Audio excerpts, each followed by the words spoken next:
The Honorable Chief Minister of Tamil Nadu has now arrived at the saluting dais. இதோ நம் தமிழ்நாட்டின் மாண்புமிகு முதலமைச்சர் அவர்கள் அணிவகுப்பு மரியாதையினை ஏற்றுக்கொள்ள வருகை புரிகிறார்கள்.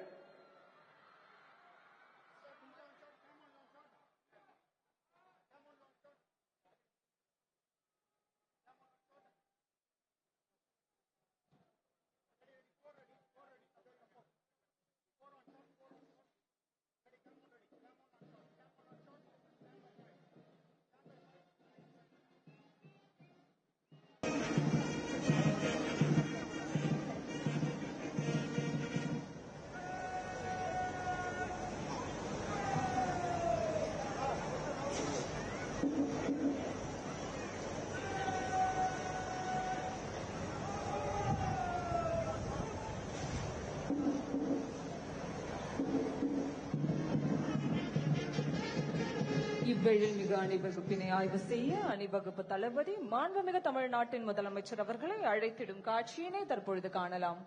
Ladies and gentlemen, we now witness the parade commander reporting to the Honorable Chief Minister of Tamil Nadu and respectfully seeking permission to commence the inspection of the parade.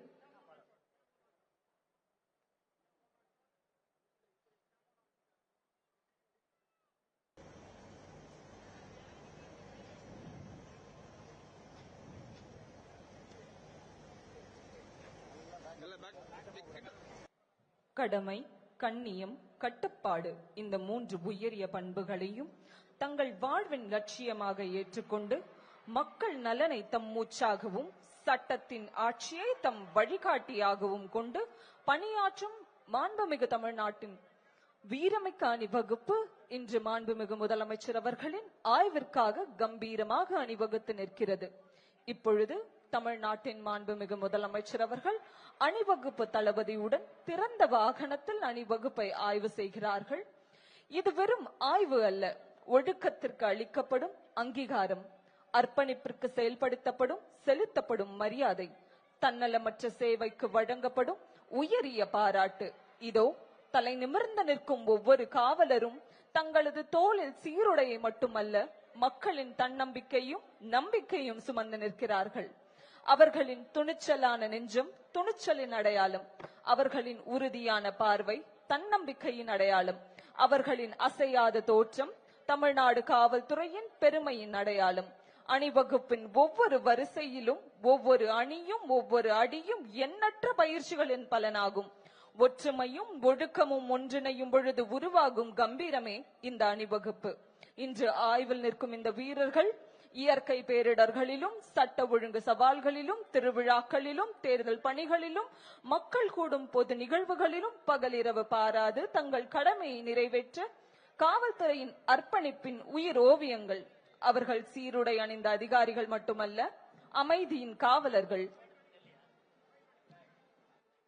ஆடாமல் அசையாமல் நிற்பதென்ன சிலையா, இல்லை ஆய்விற்காய் கற்று வந்த அரியதொரு கலையா என்று காண்போரை கவர்ந்தெழுக்கும் விதமாக கம்பீர செருக்கோடு நிற்கிறது அலங்கார கவாத்த அணிவகுப்பு.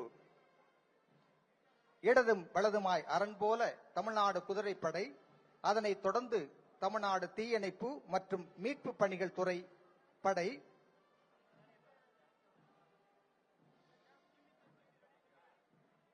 தமிழ்நாடு பேரிடர் மீட்பு படை, அதனைத் தொடர்ந்து தமிழ்நாடு கடலோர காவல்படை அணி,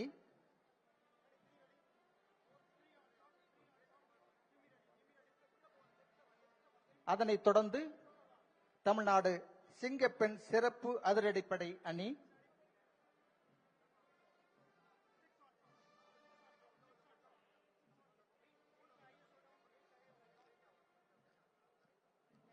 அதனைத் தொடர்ந்து தமிழ்நாடு சிறைகள் மற்றும் சீர்திருத்த பணிகள் துறை அணி,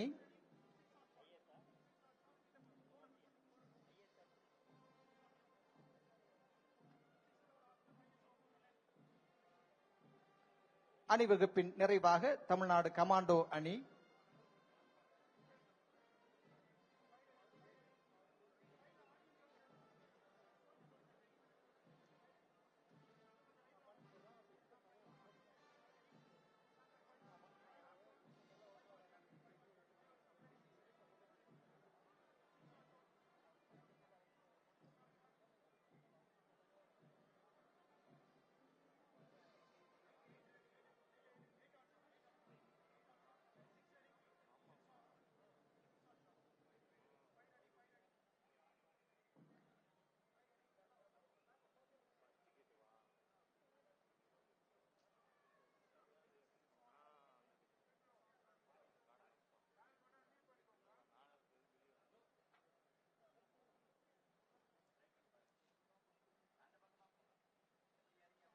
அலங்கார கவாத்து அணிவகுப்பினை ஆய்வு செய்துவிட்டு திரும்பும் மாண்புமிகு தமிழ்நாடு முதலமைச்சர் அவர்களுக்கு உரிய மரியாதை செலுத்தி வழியனுப்பி வைக்கின்றார் அலங்கார கவாத்து அணிவகுப்பு குழு தலைவர்.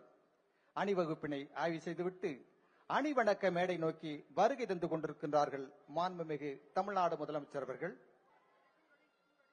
ஒரு பசியும் ஓவா பிணியும் செருபகையும் சேராது இயல்வது நாடு எனும் வான் போற்றும் வள்ளுவர் பெருந்தகையின் குரலுக்கும் செந்தமிழ் நாடெனும் போதினிலே இன்ப தேன் வந்து பாயுது காதனிலே எனும் முண்டாசு கவிஞன் பாரதியின் வரிகளுக்கும் முத்தாய்ப்பா திகழ்ந்து வருகிற தமிழக மண்ணில் மரமானம் மாண்ட வழிச்செலவு தேற்றம் என நான்கே ஏமம் படைக்கு எனும் வான் போற்றும் வள்ளுவர் பெருந்தகையின் படைமாட்சி குரலுக்கு விடை சாட்சியாக திகழ்ந்து வருவதுதான் நமது தமிழ்நாடு காவல்துறை என்றால் அதில் மிக இல்லை.